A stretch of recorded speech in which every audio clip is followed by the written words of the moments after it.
US ने India के ऊपर 100% टैरिफ इम्पोज करने के लिए एक बिल यूएस सेनेट में पास कर चुका है। और नमस्कार, मेरा नाम हुआ सूरज, आपका स्वागत है सूरज कुमार। और जैसे कि मैंने पहले ही बोला था, यूएस पार्लियामेंट या यूएस गवर्नमेंट इंडिया को प्रेशराइज करने के लिए जो एफआरसीए बिल इंडियन पार्लियामेंट में पास होने वाली है, उसमें बहुत सारे टैक्टिक्स अपनाएगी। इसमें से एक पहला प्रेशर डालने के लिए यूएस सेनेट द्वारा पास हो चुका एक बिल है। सेनेट मतलब जैसे कि हमारे यहाँ इंडिया में राज्यसभा जो हाउस ऑफ कॉमन के नाम से जाना जाता है, सेम यूएसए में राज्यसभा ही यूएस सेनेट कहा जाता है। और जैसे हमारे यहाँ लोकसभा जो हाउस ऑफ पीपल कहा जाता है, उसे यूएस कांग्रेस के नाम से जाना जाता है। तो ये बिल अभी यूएस सेनेट द्वारा पास किया गया है। इसे कांग्रेस में भी लाया जाएगा, उसमें भी पास किया जाएगा। हमें देखना है और क्या-क्या इसमें विरोध, जो वहाँ के एमपी हैं जो विरोध करते हैं, उस पर हमें ध्यान देना है, क्योंकि हमें ये भी समझना होगा कि डोनाल्ड ट्रंप का ये टर्म 4 ही साल का है।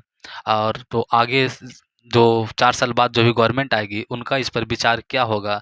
हमें इसमें ऑपोजिशन लीडर जो यूएस कांग्रेस या यूएस सेनेट में जो भी बात रखते हैं, वो हमें समझना होगा कि वो यूएस नेक्स्ट गवर्नमेंट, क्योंकि ये मान के चलिए कि डोनाल्ड ट्रंप इस बार इलेक्शन नहीं जीतेंगे अगली बार, ठीक है?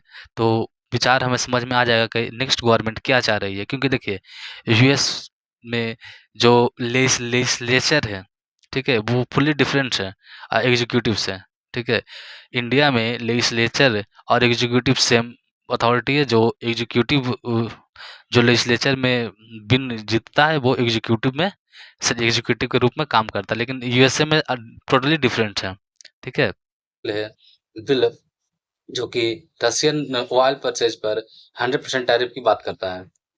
देखिए, US senate has voted overwhelmingly, मतलब ओवरवेलमिंगली वोट, मेजॉरिटी से भी अधिक वोट इसको पास करने के लिए मिल चुका है कि buyer of its petroleum product such as China and other country, China specially China और इंडिया। इसमें मेनली इंडिया को टारगेट करने के लिए अदर कंट्रीज भी है। बिल का नाम है Lindsey O Graham sanctioning Russian and Iran act 2026 has by approved by senate by 86-11 vote. तो ये बिल बात कर रहा है कि अगर रशियन ऑयल, जैसे इंडिया, चाइना, मेनली इंडिया और चाइना है जो रशियन ऑयल परचेज करता है, उस पर 100% टैरिफ लगाने के लिए।